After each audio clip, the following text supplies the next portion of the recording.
গাজায় নতুন শক্তির আবির্ভাব, হামাসের জন্য নতুন হুমকি। ট্রাম্পের মধ্যস্থতায় গাজায় যুদ্ধবিরতি চুক্তি কার্যকর হওয়ার মাত্র কয়েকদিন পরেই সেখানে দেখা দিয়েছে নতুন অস্থিরতা। মার্কিন বিশ্ব সমর্থিত শান্তির আড়ালে এখন গাজা যেন আরেকটি সংঘর্ষের মুখোমুখি, এইবার নিজস্ব জনগণের ভেতরে। জনগণের সেনাবাহিনী নামে এক নতুন সশস্ত্র দল আত্মপ্রকাশ করেছে, যারা দাবি করছে যে তারা উত্তর গাজার বেশ কিছু অঞ্চল দখল করেছে। এই দলটি হামাসের বিরুদ্ধে সরাসরি চ্যালেঞ্জ ছুড়ে দিয়েছে, যা গাজার রাজনৈতিক ভারসাম্যে নতুন ঝড় তুলেছে। একটি ভিডিও প্রকাশ পেয়েছে যেখানে মুখোশধারী ভারী অস্ত্র সজ্জিত একদল মানুষ হামাসের উদ্দেশ্যে বার্তা দিচ্ছে, আমরা জনগণের সেনাবাহিনী, আমরা উত্তর গাজার অসংখ্য অংশে নিয়ন্ত্রণ নিয়েছি বলে তারা ঘোষণা করে। ভিডিওতে আরো বলা হয়, হামাস আমাদের নিয়ন্ত্রিত এলাকায় প্রবেশের চেষ্টা করলে আমরা কঠোর জবাব দেব। এটি কোনো হুমকি নয়, প্রতিশ্রুতি। তাদের দাবি, হামাসের অত্যাচারের যুগ শেষ হয়েছে, এখন গাজা নতুনভাবে গড়া হবে। গৃহযুদ্ধের আশঙ্কা। এই ঘোষণার পর থেকেই গাজার বাতাসে গৃহযুদ্ধের গন্ধ ভাসছে। ইসরায়েলি প্রতিরক্ষা বাহিনী যুদ্ধবিরতির অংশ হিসেবে গাজা থেকে সরে গেলেও গাজাবাসী এখন এক অভ্যন্তরীণ লড়াইয়ের ভয়ে দিন কাটাচ্ছে। স্কাই নিউজের তথ্যে জানা গেছে, এই নতুন দলটির নেতৃত্বে আছেন এক মুখোশধারী নেতা, যার পরিচয় এখনো প্রকাশ করা হয়নি। বিশেষজ্ঞরা বলছেন, এই দলটি হয়তো হামাস বিরোধী গোত্র বা পুরনো মিলিশিয়াদের পুনর্গঠন থেকে গড়ে উঠেছে। হামাসের পাল্টা বার্তা। এদিকে হামাসও বসেনি। যুদ্ধবিরতির মধ্যেও তারা গাজার ভেতরে সন্দেহভাজন ইসরায়েলি সহযোগীদের বিরুদ্ধে কঠোর অভিযান চালাচ্ছে। সামাজিক মাধ্যমে ছড়িয়ে পড়া কয়েকটি ভিডিওতে দেখা গেছে হামাস যোদ্ধারা প্রকাশ্যে কয়েকজনকে গুলি করে হত্যা করছে। রয়টার্স জানিয়েছে, ভিডিওগুলোর সময় ও স্থান স্বাধীনভাবে যাচাই করা সম্ভব হয়নি, তবে ঘটনাগুলো হামাসের নিয়ন্ত্রণ পুনঃপ্রতিষ্ঠার প্রচেষ্টার ইঙ্গিত দিচ্ছে। হামাস এক সময় মার্কিন প্রেসিডেন্ট ডোনাল্ড ট্রাম্পকে বর্ণবাদী ও অরাজকতার কারিগর বলেছিল। গাজা সম্পর্কে তিনি অযৌক্তিক দৃষ্টিভঙ্গি পোষণ করেন বলেও আখ্যা দিয়েছিল ফিলিস্তিনের স্বাধীনতাকামী সংগঠনটি। তবে সেপ্টেম্বরে নজিরবিহীন এক ফোন আলাপের পর হামাসের মধ্যে বিশ্বাস জন্মেছিল, তারা সব জিম্মিকে মুক্তি দিলে ট্রাম্প হয়তো ইসরায়েলকে শান্তি চুক্তিতে বাধ্য করতে পারবে। ইসরায়েলি এমন জিম্মি এতদিন গাজা যুদ্ধে হামাসের বড় হাতিয়ার ছিল, দুই ফিলিস্তিনি কর্মকর্তা এমনটা জানিয়েছেন। মার্কিন প্রেসিডেন্ট ডোনাল্ড ট্রাম্প মঙ্গলবার হুঁশিয়ারি উচ্চারণ করে বলেন, ফিলিস্তিনের সশস্ত্র গোষ্ঠী হামাস যদি অস্ত্র না ফেলে তবে আমরাই তাদের নিরস্ত্র করব।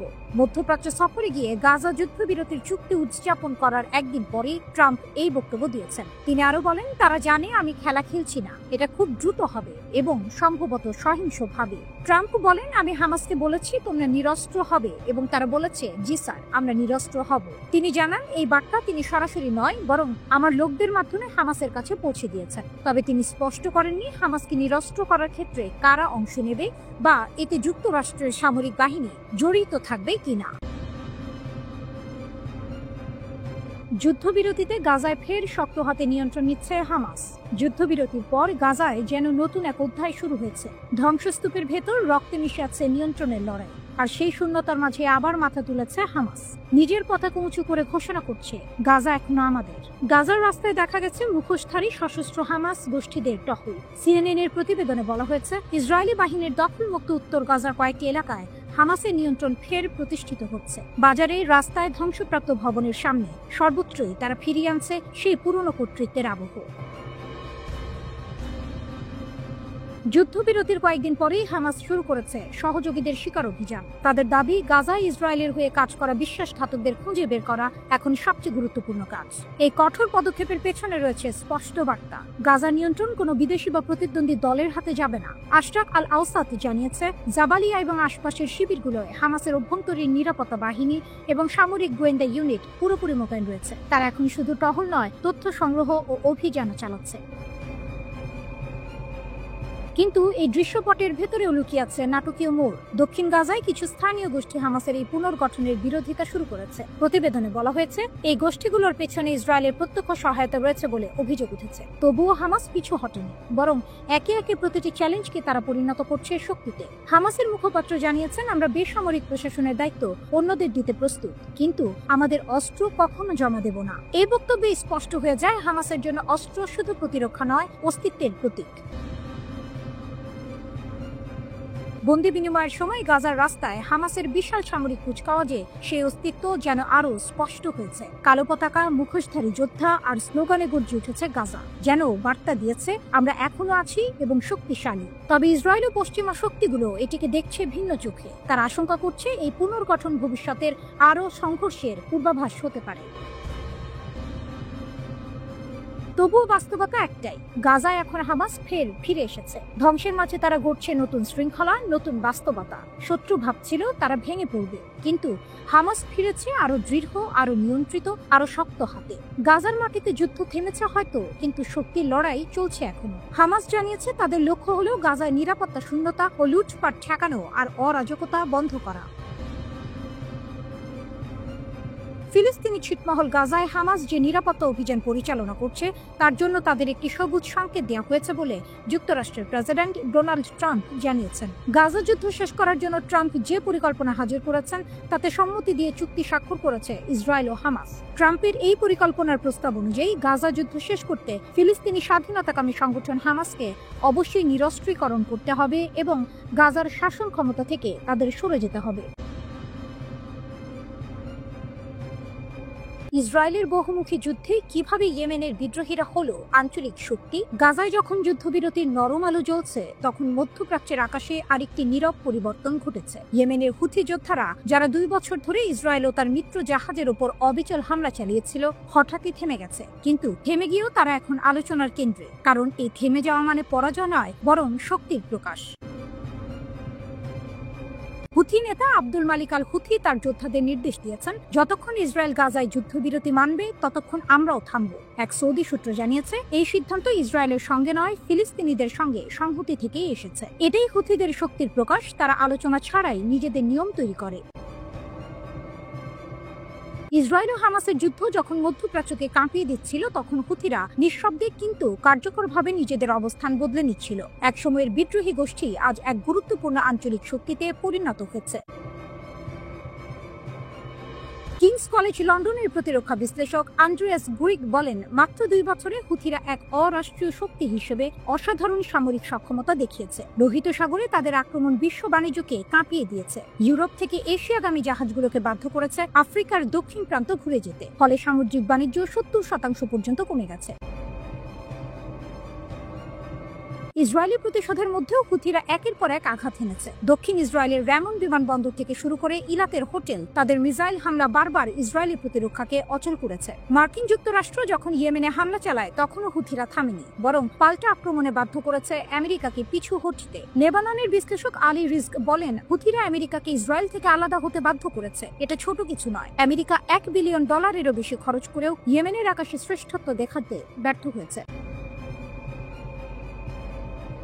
হুথিদের শক্তি শুধু অস্ত্রে নয়, সংগঠনে। গ্রিক বলেন, তারা একটি নেটওয়ার্কের মধ্যে নেটওয়ার্ক, উপজাতি, ধর্মীয়, নিরাপত্তা ও বাণিজ্যিক শক্তির সমন্বয়। একজন নেতা নিহত হলেও গোষ্ঠীটি থেমে যায় না। এই কাঠামোই তাদের অদম্য করে তুলেছে। ইসরায়েলের তুলনায় হুথিরা ভৌগোলিকভাবেও সুবিধাজনক অবস্থানে। লেবাননের মতো সীমান্তে নয়, দূরত্ব তাদের রক্ষা দেয়, ফলে তারা তুলনামূলকভাবে কম ঝুঁকিতে থেকেও ইসরায়েলের বিরুদ্ধে হামলা চালাতে পারে। হুথিদের এই লড়াই শুধু সামরিক নয়, এটি একটি আখ্যানমূলক বিজয়। ইয়েমেন বিশেষজ্ঞ আরওয়া মুগদাদ বলেন, লোহিত সাগরে হুথিদের হস্তক্ষেপ তাদের অভ্যন্তরীণ বৈধতা বাড়িয়েছে এবং আন্তর্জাতিক স্বীকৃতি এনে দিয়েছে। আরব বিশ্বের নীরবতার মাঝে তারা যেন একমাত্র কণ্ঠ, যারা গাজার জন্য অস্ত্র তুলে নিয়েছিল। একসময় যাদের বলা হতো ইরান সমর্থিত বিদ্রোহী, আজ তারা প্রতিরোধ অক্ষের কেন্দ্রীয় শক্তি। গ্রিগের ভাষায়, তারা একমাত্র আরব শক্তি যারা নিয়মিতভাবে ইসরায়েলের ভেতরে আঘাত হেনেছে। জাতিসংঘের তথ্য বলছে 2022 সালে হুথি যোদ্ধার সংখ্যা ছিল 2,20,000, যা এখন বেড়ে দাঁড়িয়েছে 3,50,000-এ। গাজার যুদ্ধ হুথিদের জন্য এক পতাকা তৈরি করেছে, যার চারপাশে জনগণ একত্র হয়েছে।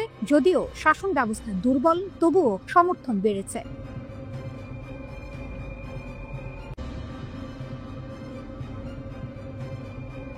ইসরায়েলের উঠোনে ধরা পড়ল গুপ্ত ছায়া। লেবাননে মোসাদ বিরোধী ঝড়ে কাঁপছে তেল আবিব। ইসরায়েলের একেবারে দরজার সামনে প্রতিরোধের ঘাঁটি লেবাননে ঘটেছে এক বিস্ময়কর অভিযান। দেশটির নিরাপত্তা বাহিনীর হাতে এসেছে এমন এক গোয়েন্দা জাল, যা নাকি মাসের পর মাস ধরে কাজ করছিল ইসরায়েলের হয়ে। মোট 32 জনকে গ্রেপ্তার করা হয়েছে।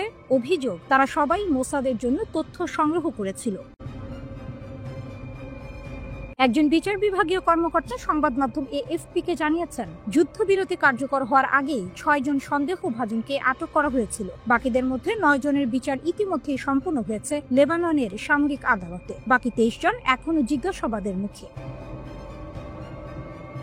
লেবাননের আইনে ইসরায়েলের সাথে যে কোনো যোগাযোগই কঠোর অপরাধ। দোষী প্রমাণিত হলে 25 বছর পর্যন্ত কারাদণ্ডের শাস্তি। আর এবার সেই আইনের ছায়াতেই ফাঁসছে ইসরায়েলের গুপ্তজাল।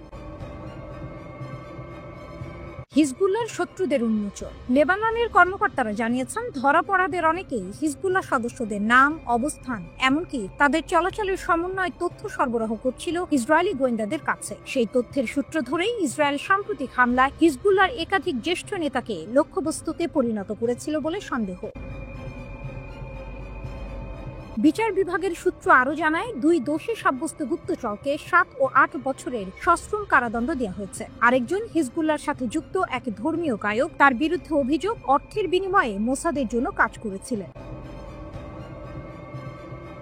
অর্থনৈতিক ধস, বিশ্বাসের পতন। লেবাননের অর্থনীতি যখন 2019 সালের পর থেকে ধসে পড়ে, তখনই শুরু হয় এক নতুন অধ্যায়। অনলাইনে ছড়িয়ে পড়ে সন্দেহজনক প্রস্তাব, সহজ উপার্জন, কম ঝুঁকি, আর সেখানেই লুকিয়ে ছিল ইসরায়েলের ফাঁদ। কর্মকর্তারা বলছেন, বহু নাগরিক সেই লোভে পড়ে অজান্তেই গুপ্তচর বৃত্তির পথে পা বাড়িয়েছিল। একজন আটক ব্যক্তিকে সরবরাহ করা তথ্যের ভিত্তিতেই এপ্রিল মাসে এক হিজবুল্লাহ কর্মকর্তা ও তার ছেলেকে হত্যা করা হয়েছিল বলে ধারণা করা হচ্ছে।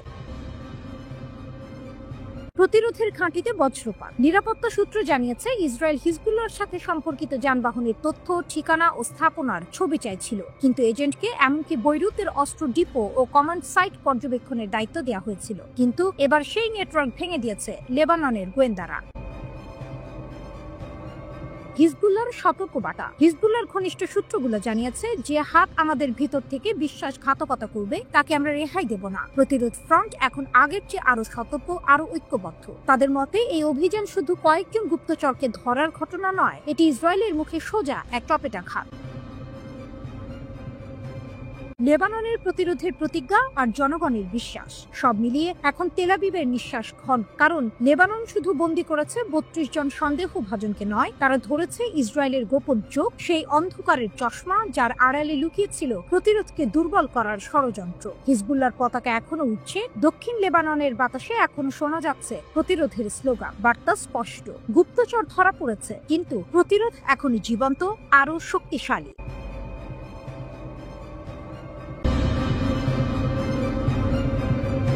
গাজায় যুদ্ধ থেমে যাওয়ার কথা, কিন্তু মাঠের বাস্তবতা বলছে অন্য গল্প।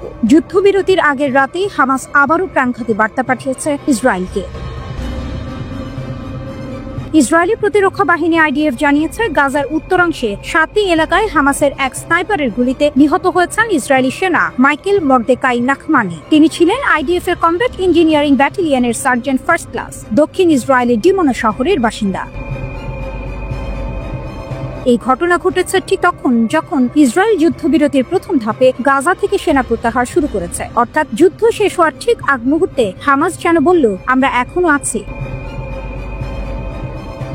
হামাসের শেষ বার্তা। ইসরায়েলি প্রতিরক্ষা মন্ত্রণালয়ের সর্বশেষ তথ্যে দেখা যাচ্ছে, গত 2 বছরে ইসরায়েলি সেনা, গোয়েন্দা কর্মকর্তা, পুলিশ ও নিরাপত্তা সদস্য সহ 1152 জন নিহত হয়েছে। এর মধ্যে অনেকে প্রাণ হারিয়েছেন গাজা, লেবানন ও পশ্চিম তীরে সংঘর্ষে। বিশ্লেষকেরা বলছেন, হামাসের সাম্প্রতিক এই হামলা প্রতীকী। ইসরায়েলের সেনা প্রত্যাহারের ঠিক সময়টিকে বেছে নিয়ে হামাস দেখাতে চেয়েছে তারা এখনো কেবল বেঁচে নেই, প্রতিরোধ চালিয়ে যাওয়ার সামর্থ্যও রাখে। গাজার 7টি এলাকায় হামাসের স্নাইপারদের উপস্থিতি প্রমাণ করে সংগঠনটির সামরিক নেটওয়ার্ক এখনো সক্রিয়, যদিও বহু নেতাকে হারিয়েছে তারা। অন্যদিকে যুদ্ধবিরতির প্রথম ধাপ বাস্তবায়নের প্রস্তুতি নিতে নিতে ইসরায়েলি বাহিনী আবারও গাজা শহরে বিমান হামলা চালায়। ফিলিস্তিনি গণমাধ্যমের খবরে বলা হয়, সাবরা এলাকায় একটি ভবনে আঘাত হানে ইসরায়েলি বিমান। গাজা সিভিল ডিফেন্স জানায়, কমপক্ষে 40 জন ধ্বংসস্তূপের নিচে আটকা পড়েছেন। এই হামলা এমন সময়ে ঘটল যখন ইসরায়েল ও হামাস উভয় পক্ষই যুক্তরাষ্ট্রের মধ্যস্থতায় যুদ্ধবিরতির চুক্তিতে সই করেছে। মিশরের রাজধানী কায়রোয় সম্পূর্ণ এই চুক্তির অধীনে প্রথম ধাপে বন্দী বিনিময় ও মানবিক সহায়তা পৌঁছানোর পরিকল্পনা রয়েছে।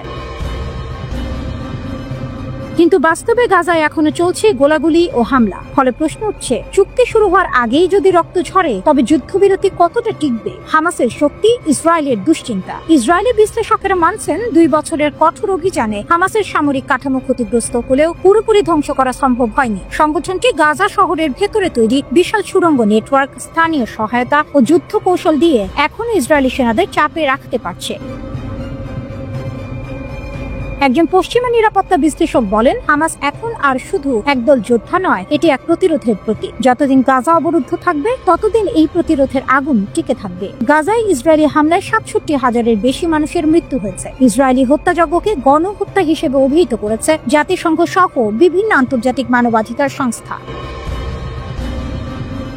যুক্তরাষ্ট্র ভিত্তিক মানবাধিকার সংস্থা ডনের ইসরায়েল ফিলিস্তিন বিভাগের পরিচালক মাইকেল শিফার ওমারম্যান বলেন, যুদ্ধের ইতি টানার বিনিময়ে জিম্মিদের মুক্তির প্রস্তাব হামাস শুরু থেকেই দিয়ে আসছে। এখন পর্যন্ত যত যুদ্ধবিরতি হয়েছে, ইসরায়েল প্রত্যেকবারই ইচ্ছাকৃতভাবে, প্রকাশ্যে ও নির্লজ্জভাবে সেগুলো লঙ্ঘন করেছে।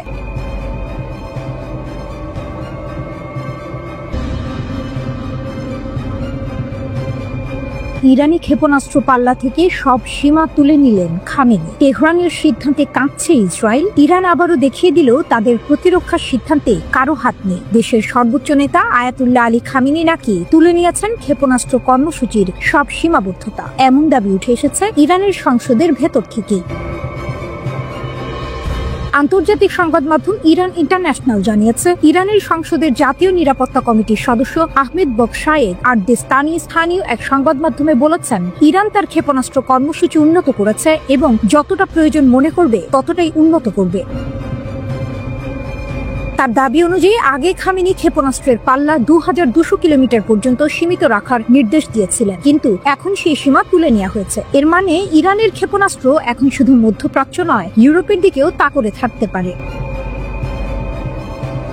আরদেস্তানির ভাষায়, তেহরান আর কোনো নির্দিষ্ট সীমা মানবে না, কারণ এটি আমাদের সামরিক শক্তির সবচেয়ে গুরুত্বপূর্ণ উপাদান। আমরা আমাদের নিরাপত্তা ও প্রতিরক্ষার স্বার্থ অনুযায়ী সিদ্ধান্ত নেব, অন্য কারো চাপে নয়। এই এক বাক্যেই যেন ইরানের বার্তা স্পষ্ট। তেহরান এখন নিজের পথে হাঁটছে, আর কেউ সেই পথ থামাতে পারবে না। তবে বিষয়টি এখনো আনুষ্ঠানিকভাবে নিশ্চিত করেনি তেহরান, কিন্তু রাজনৈতিক বিশ্লেষকরা বলছেন, যদি এই সিদ্ধান্ত সত্য হয় তবে এটি ইরানের প্রতিরক্ষা নীতিকে এক ঐতিহাসিক পরিবর্তনের সূচনা। কারণ গত জুনে ইরান ও ইসরায়েলের মধ্যে যে ভয়াবহ উত্তেজনা দেখা দিয়েছিল, সেই ঘটনার পর থেকেই তেহরান তার সামরিক অবস্থান আরো দৃঢ় করছে। ইরানের সেনাবাহিনী ইতিমধ্যেই ঘোষণা দিয়েছে তারা যে কোনো হুমকির জবাব দিতে প্রস্তুত। বিশ্লেষকরা মনে করছেন, খামেনির এই সিদ্ধান্ত শুধু প্রতিরক্ষা নয়, বরং এক ধরনের কূটনৈতিক বার্তাও বটে। এটি যেন আমেরিকা ও ইসরায়েলকে বলে দিচ্ছে, আমরা থামবো না, আমাদের আকাশের সীমা এখন পৃথিবীর গণ্ডিও ছুঁবে। এরই মধ্যে ইরানের পররাষ্ট্রমন্ত্রী আব্বাস আরাকচি অভিযোগ করেছেন, ইসরায়েল ওয়াশিংটনকে বিভ্রান্ত করতে ইরানের আন্তঃমহাদেশীয় ক্ষেপণাস্ত্র নিয়ে মিথ্যা প্রচার চালাচ্ছে। তিনি বলেন, তেহরানের লক্ষ্য প্রতিরক্ষা, আগ্রাসন নয়, কিন্তু কেউ যদি আমাদের সীমা অতিক্রম করে আমরা চুপ থাকবো না। এই অবস্থান ইরানের আত্মবিশ্বাসের প্রতীক হয়ে উঠেছে। যে দেশ একসময় আন্তর্জাতিক নিষেধাজ্ঞায় নিঃস্ব হয়ে পড়েছিল, সেই দেশ আজ নিজের প্রযুক্তি, নিজের বিজ্ঞান, নিজের মাটির শক্তিতে তৈরি করেছে 1000 কিলোমিটার দূরের শত্রু ধ্বংস করার ক্ষমতা। বিশ্লেষকদের মতে এই সিদ্ধান্ত মধ্যপ্রাচ্যে নতুন করে শক্তির ভারসাম্য বদলে দিতে পারে। সৌদি আরব, ইসরায়েল ও যুক্তরাষ্ট্র যেখানে তেহরানের অগ্রগতি ঠেকাতে মরিয়া, সেখানে খামেনির এই পদক্ষেপ যেন বলছে, আমরা ভয় পাই না, আমরা প্রস্তুত। তেহরানের আকাশ এখন শুধু রক্ষা নয়, প্রতিরোধের প্রতীক। আর খামেনির এক সিদ্ধান্ত যেন নতুন করে লিখে দিল, ইরানের ক্ষেপণাস্ত্রের সীমা নেই, সীমা কেবল তাদের প্রতিজ্ঞায়।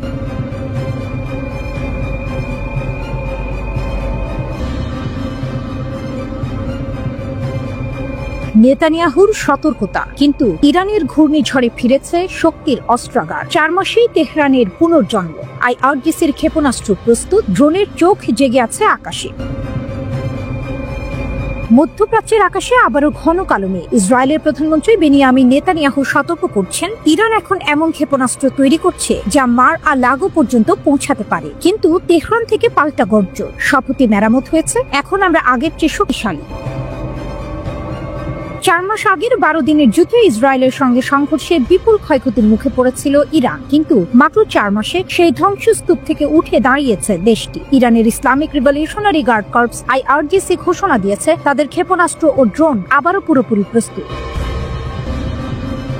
IRGCর এরোস্পেস প্রধান ব্রিগেডিয়ার জেনারেল সৈয়দ মাজিদ মুসাভি জানিয়েছেন, শপথি আমরা পূরণ করেছি, এখন যে কেউ আমাদের সীমা অতিক্রম করলে দ্রুত ও দৃঢ় জবাব পাবে। এই ঘোষণাই যেন ইরানের নতুন আত্মবিশ্বাসের প্রতীক। বিশ্লেষকরা বলছেন এটি শুধু সামরিক বার্তা নয়, এটি রাজনৈতিক সতর্কবার্তাও। ইরান এখন নিজের পথে চলছে, পশ্চিমা নিষেধাজ্ঞা বা ইসরায়েলি হুমকিতে আর পিছিয়ে যাবে না। তেহরানে এক বৈঠকে মুসাভি বলেন, আমাদের ক্ষেপণাস্ত্র ও ড্রোনের আঘাত বহুস্তরীয় প্রতিরক্ষা ভেদ করে শত্রুর ওপর আঘাত এনেছে। সে আঘাত যুদ্ধের ভাগ্য বদলে দিয়েছে। তার দাবি 12 দিনের যুদ্ধের মোড় ঘুরিয়েছে ইরানের প্রযুক্তি ও নিখুঁত আঘাত ক্ষমতা।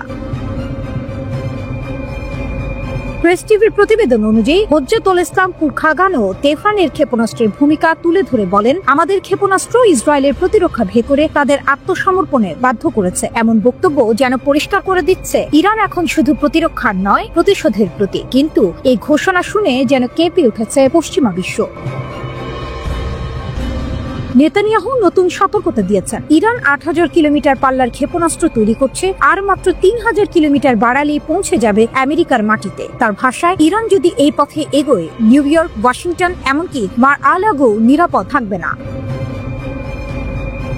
ইসরায়েলি প্রধানমন্ত্রী 6 অক্টোবর এক সাক্ষাৎকারে দাবি করেন, ট্রাম্পের সাহায্যে একসময় ইরানের পারমাণবিক কর্মসূচি থামানো গিয়েছিল, কিন্তু এখন সেটি আবার ফিরে এসেছে আরো শত হয়ে। আর এই মন্তব্যের মধ্যেই যুক্তরাষ্ট্র নতুন করে সামরিক উপস্থিতি বাড়াতে শুরু করেছে মধ্যপ্রাচ্যে। গত সপ্তাহে মার্কিন বিমান বাহিনীর 1 ডজন KC-135 স্ট্র্যাটো ট্যাঙ্কার এবং অন্যান্য রিফুয়েলিং বিমান কাতারের আল উদেইদ ঘাঁটিতে মোতায়েন করা হয়েছে। সবই যেন এক নতুন সংঘর্ষের পূর্বাভাস। তবে তেহরান নীরব নয়।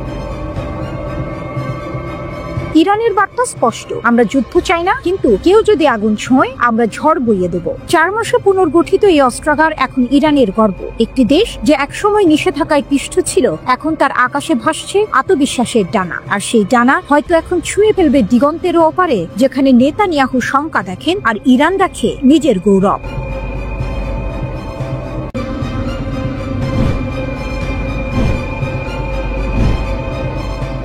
একটি মার্কিন ড্রোনের পতন, আর সেই পতন থেকেই ইরানের উত্থান। যা একসময় ছিল আমেরিকার গর্ব, তাই আজ তেহরানের গোপন শক্তির প্রতীক। 2011 সাল কাশ্মীরের কাছে বিধ্বস্ত হয় মার্কিন যুক্তরাষ্ট্রের এক অত্যাধুনিক গোপন ড্রোন RQ-170 সেন্টিনেল। খবর ছড়িয়ে পড়ে দ্রুত, কিন্তু এর পেছনের গল্প ছিল আরও চমকপ্রদ। ইরানের বিপ্লবী গার্ড বা IRGC শুধু সেটিকে উদ্ধারই করেনি, বরং এর সিগন্যাল জ্যাম করে GPS পথভ্রষ্ট করে সেটিকে নিজেদের হাতে নামিয়েছে। এমনটাই জানিয়েছে ওয়াইনেট নিউজ। সেই একটি ঘটনার পর শুরু হয় ইরানের প্রযুক্তি বিপ্লব। তেহরান ড্রোনটিকে রিভার্স ইঞ্জিনিয়ারিং করে তৈরি করে নিজের সংস্করণ শাহেদ 171 সিমোর্গ। এই ড্রোনটি দেখতে প্রায় মার্কিন মডেলের মতোই, কিন্তু সম্পূর্ণ দেশীয় প্রযুক্তিতে নির্মিত। এটি 2200 কিলোমিটার পর্যন্ত উঠতে পারে এবং মধ্যপ্রাচ্যের আকাশ জুড়ে নজর রাখতে সক্ষম 3D রাডার প্রযুক্তির সাহায্যে। একটি মাত্র বিধ্বস্ত ড্রোন থেকে তৈরি হয় এক পুরো স্টেলথ সাম্রাজ্য। সিমোর্গের নকশা থেকে ইরান গড়ে তোলে 5টি নতুন স্টেলথ UAV। এর মধ্যে সবচেয়ে উন্নত শাহেদ 191, যা একটি মিনি জেট ইঞ্জিনে চলে ও 500 কিলোমিটার দূরে লক্ষ্যবস্তুতে আঘাত হানতে পারে। এর হালকা সংস্করণ শাহেদ 181, যেটি পুনরুদ্ধার মিশনে ব্যবহৃত হয় এবং আরও দীর্ঘ পরিসর কভার করতে পারে। 2021 সালে ইসরায়েলি F-35 যুদ্ধবিমান 2টি শাহেদ 181 ড্রোন গুলি করে নামায়। অভিযোগ ছিল ড্রোনগুলো পশ্চিম তীরের সেলগুলোর জন্য পিস্তল, ম্যাগাজিন ও প্রচারণামূলক সামগ্রী বহন করছিল, কিন্তু ইরানের দাবি এটি ছিল শুধুই গোয়েন্দা মিশন। ইরানের এই স্টেলথ ড্রোনগুলো পিকআপ ট্রাক থেকে লঞ্চ করা যায় এবং স্কিড ব্যবহার করে যে কোনো রাস্তায় অবতরণ সম্ভব, যা তাদের করে তুলেছে অত্যন্ত মোবাইল ও দ্রুত প্রতিক্রিয়াশীল। স্টেলথ পরিবার: শাহেদ 171 সিমোর্গ নজরদারির জন্য, শাহেদ 191 আক্রমণের জন্য, শাহেদ 181 রিকনাইসেন্স মিশনের জন্য, শাহেদ 161 আত্মঘাতী হামলার জন্য, আর শাহেদ 141 হালকা আক্রমণ ও গোয়েন্দাগিরির জন্য ব্যবহৃত হয়। তবে কেন দেখা যায় না এই ভয়ঙ্কর বহরকে? সামরিক বিশ্লেষকদের মতে কারণ দুটি। প্রথমত খরচ, স্টেলথ ড্রোন বানাতে লাগে কোটি কোটি ডলার। দ্বিতীয়ত গোপনীয়তা, বেশি ব্যবহার করলে ইসরায়েল তাদের রাডার সিগনেচার বুঝে ফেলবে, যা ভবিষ্যৎ যুদ্ধের জন্য মারাত্মক বিপদ ডেকে আনতে পারে। তাছাড়া ইরান জানে কখন কি ব্যবহার করতে হয়। সস্তা শাহিদ 136 ড্রোন মাত্র $20,000 তৈরি হয় এবং গণহারে উৎপাদিত হয়, তাই গাজার মতো সংঘাতে ইরান সেগুলোকেই প্রাধান্য দেয় আর উন্নত স্টেলথ ড্রোনগুলোকে রাখে বিশেষ যুদ্ধের জন্য, উপসাগরীয় দেশ বা সৌদি আরবের মতো প্রতিদ্বন্দ্বীর বিরুদ্ধে ব্যবহারের লক্ষ্যে। আজ সেই আটক ড্রোনের ছায়া থেকে ইরান গড়ে তুলেছে এক ভয়ঙ্কর প্রযুক্তি সাম্রাজ্য। ভূগর্ভস্থ হ্যাঙ্গারে অপেক্ষা করছে তাদের মিনি B-2 বাহিনী, যে কোনো মুহূর্তে আকাশে উড়ে এসে বদলে দিতে পারে মধ্যপ্রাচ্যের যুদ্ধের সমীকরণ। একটি মার্কিন ভুল ইরানের জন্য হয়ে উঠেছে এক অমর শিক্ষা। যে আকাশে তার একসময় লক্ষ্য ছিল, আজ সেখানে তারাই শিকারী।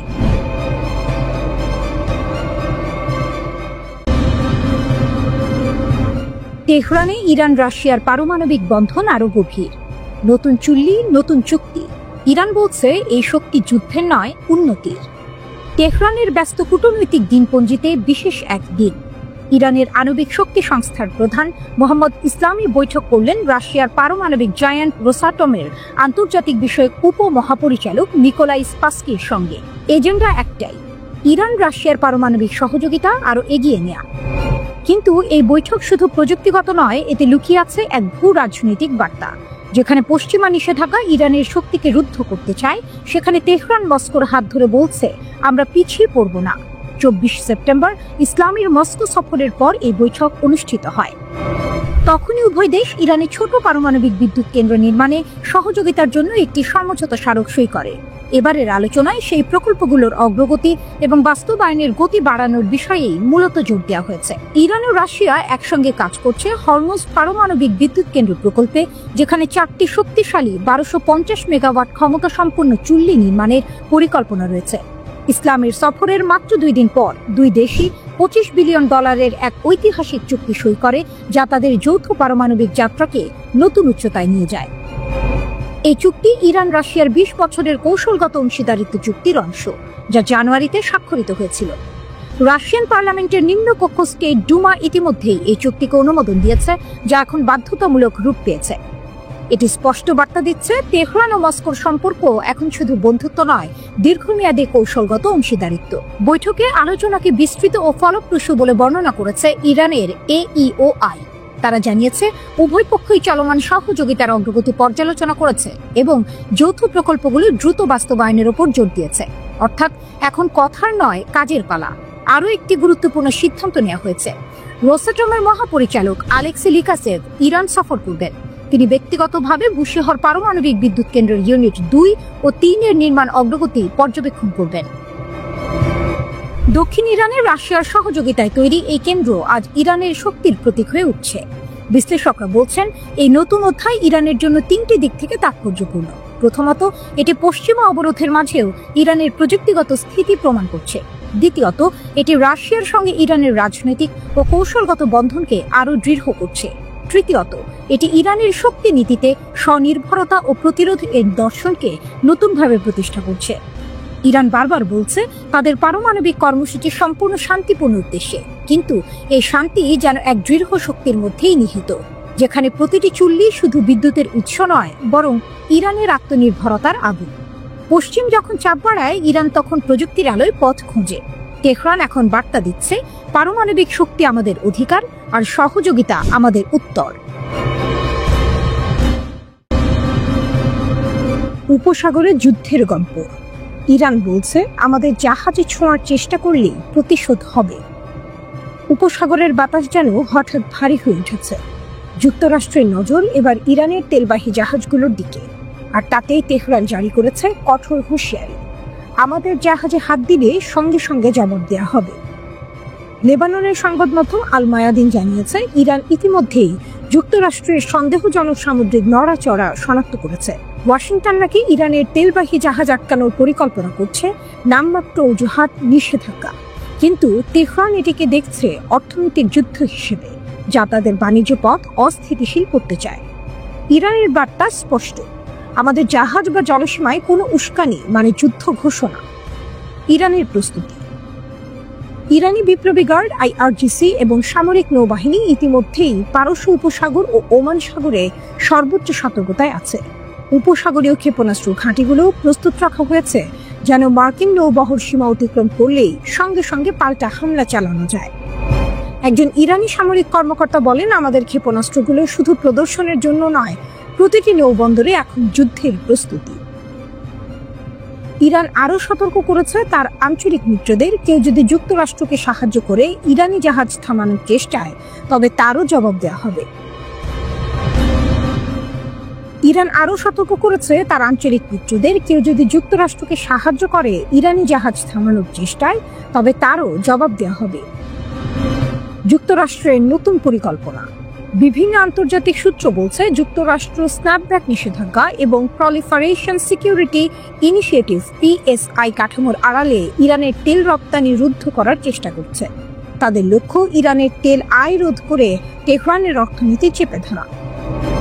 ওয়াশিংটন নাকি সৌদি আরব, সংযুক্ত আরব আমিরাত এবং বাহরাইনকে চাপ দিচ্ছে যেন তারা যুক্তরাষ্ট্রের নেতৃত্বাধীন একটি নৌবাহিনী জোটে যোগ দেয়। কিন্তু আল মায়াদিন বলছে, অনেক আঞ্চলিক দেশ এই অভিযানে যোগ দিতে অনিচ্ছুক, কারণ সবাই জানে ইরানের সঙ্গে সরাসরি সংঘাতে জড়ানো মানে পুরো উপসাগরকে আগুনে পরিণত করা। ইরানের শক্তি ও বার্তা। ইরানের নৌ ক্ষমতা এখন আগের যে কোনো সময়ের চেয়ে বেশি। আধুনিক ড্রোন, জাহাজ বিধ্বংসী ক্ষেপণাস্ত্র ও সমুদ্র ভিত্তিক রাডার সিস্টেম দিয়ে তেহরান তৈরি করেছে এক অদৃশ্য ঢাল, যা পারস্য উপসাগরের ওপর ছায়া ফেলেছে। তেহরান বলছে, আমাদের জাহাজ শুধু তেল বহন করে না, তারা ইরানের মর্যাদাও বহন করে। যারা তা থামাতে চাইবে তাদের মুখোমুখি হতে হবে ইরানের লোহার মুষ্টির। বিশ্লেষকরা বলছেন, এটি কেবল তেল পরিবহন নিয়ে টানাপোড়েন নয়, এটি আসলে শক্তি প্রদর্শনের নতুন অধ্যায়। যুক্তরাষ্ট্র দেখাতে চায় সে এখনো উপসাগরের প্রভু, আর ইরান প্রমাণ করতে চায় এই সমুদ্র এখন তার প্রতিরোধের দুর্গ। যখন মার্কিন যুদ্ধজাহাজ এগিয়ে আসছে, তখন পারস্য উপসাগরের প্রতিটি ঢেউ যেন ইরানের কণ্ঠে ফিসফিস করে বলছে, আমাদের সমুদ্র, আমাদের সার্বভৌমত্ব, কেউ ছুঁয়ে দেখার সাহস করো না। এ যেন নিঃশব্দ এক যুদ্ধের প্রান্তনে, যেখানে এক পাশে মার্কিন নিষেধাজ্ঞা আর অন্য পাশে ইরানের অদম্য আত্মসম্মান। কে জিতবে এই লড়াই? এখন তা নির্ভর করছে কে আগে গুলি চালায় সেই উত্তপ্ত সমুদ্রের বুকে।